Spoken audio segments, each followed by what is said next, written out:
If you've never heard of them, the Harlem Globetrotters is an exhibition basketball team that combines athleticism, theater, and comedy, and all of the entertainment is about to explode on the Grand Strand and the PD this weekend. I'm back now with one of the driving forces behind the incredible team, T&T Maddox Investments. We know they can be risky, but when it comes to your tax dollars, is the risk worth it? We discovered that many of the buildings here in downtown Florence were bought with your tax money and then given away to private investors. Paul Yao live here at mile marker 167 heading northbound. Stepping out the way, you can see this is where that church van rolled over. Spots in small areas where small fires are popping out. Just to give you guys an idea, that far tree line you see back there, that's how far grass is charred and burned. I'm actually going to step behind the camera, give you a quick 180 at what we're looking at. It's hot, so you need to be careful. All right, let's see. Tastes so good, make your tongue smack your brains out. In a developing story, police need your help in a shooting incident that left a 14-year-old boy dead. Now, police say that shooting happened last night. Folks, one man is dead after he was hit by a car in Horry County. The county coroner says the victim is 25-year-old Justin Gianni. Troopers say the victim was walking across Highway 501, stepped out onto the road, and was hit by a Jeep heading south on the highway. No one inside the Jeep was injured. Highway Patrol is still investigating. Up, dilapidated and empty. This is the story of Florence's downtown. This is North Dargan Street, and this is what all of downtown Florence looked like not too long ago. City leaders say the area became run down years ago with the development of strip malls, and business owners turned their back to downtown Florence. But now a resurgence is underway. And it all began with Tim Norwood. Before we came down here, there was really not much here at all, and mostly boarded up buildings, and everybody, my best friends, some people in my family said, "Well, you're crazy to do this." Tim owns Victor's Bistro and part of Hotel Florence. He has spent millions of dollars building and running these new local businesses, starting with renovating this building given to him by the city. And it's that move that has people talking. Why are we doing this? I mean, why are we giving away all of these properties? We're spending so much of the taxpayers' money taking a gamble on creating growth and development for private individuals. Nearly $1 million of your tax dollars purchased property that the city then gave away. If the public is doing all the investment, then you don't change the environment. You may make it prettier, but you're not really causing the investment to grow and really benefit the public body. We did some digging and found out which properties were purchased and who they were given to. The former trust building property located on the intersections of West Evans and Irby Street cost the city more than $557,000 and was given away to Francis Marion University for the building of a medical school. The Cooker building, located next to the Crest on the corner of North Dargan and Evans, cost $200,000 and given away for a soon-coming $10 million investment. The building Hotel Florence and Victor's Bistro now share cost $425,000 and is now owned by 6 investors. All properties were purchased using hospitality and water sewer money. What happens, not if, when it fails? I don't see this thing being sustainable. I just don't see it. I think every redevelopment project, probably in South Carolina or the nation, starts with the concept of a public-private partnership. This partnership is something Norwood says he banked on before moving Victor's Bistro and Hotel Florence into its current location.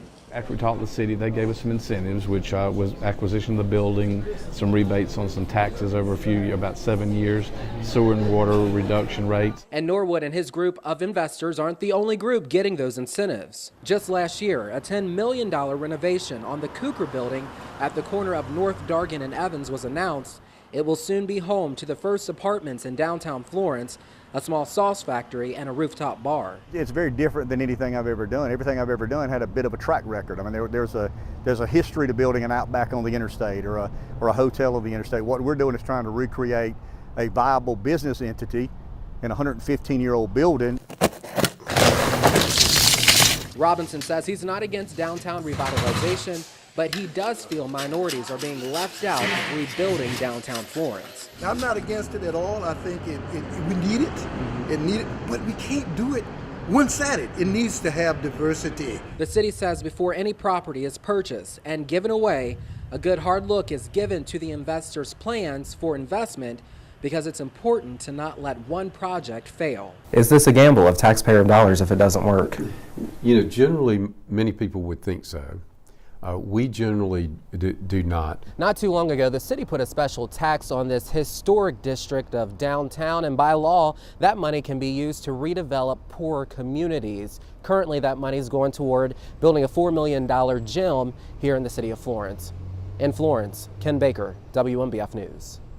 A few things that was salvaged that we could actually get out of there. Everything else was basically destroyed. Tamika Holmes and her children returned to what was their home, what's now a pile of debris torn apart by last night's storm. They found what they were able to pick out of the rubble. I can't even get to my kids' clothes at all. The back trailer is completely on my son's room, so if we were home,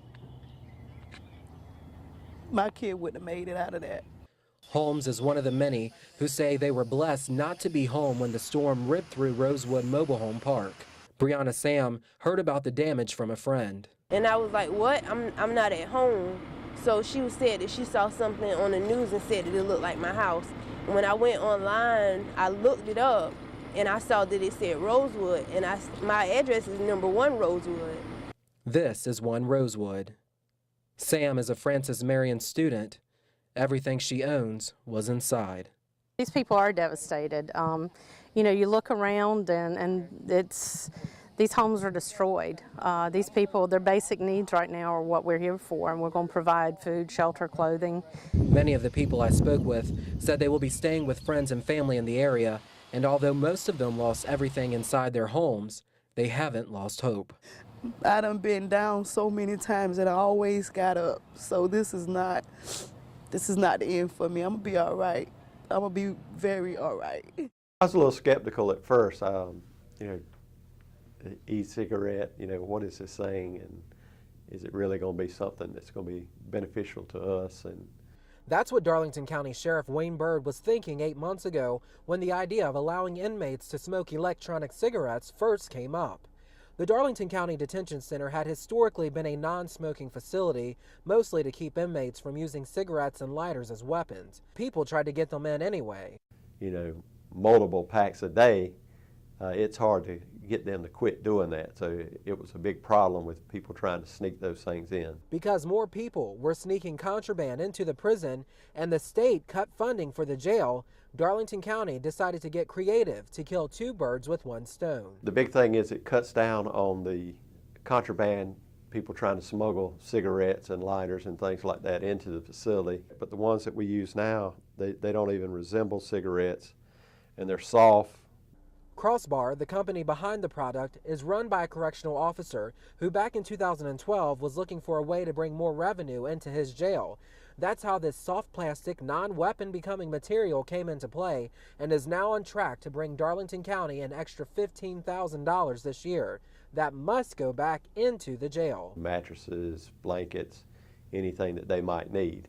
And when we can make that money somewhere else, we don't have to use tax money to buy those items. Detention Center Warden Major Mitch Stanley says he's even noticed fewer inmate fights since the e-cigarettes were rolled out. So once we started the e-cigarette and they could get their nicotine, their fix as so, they calmed down.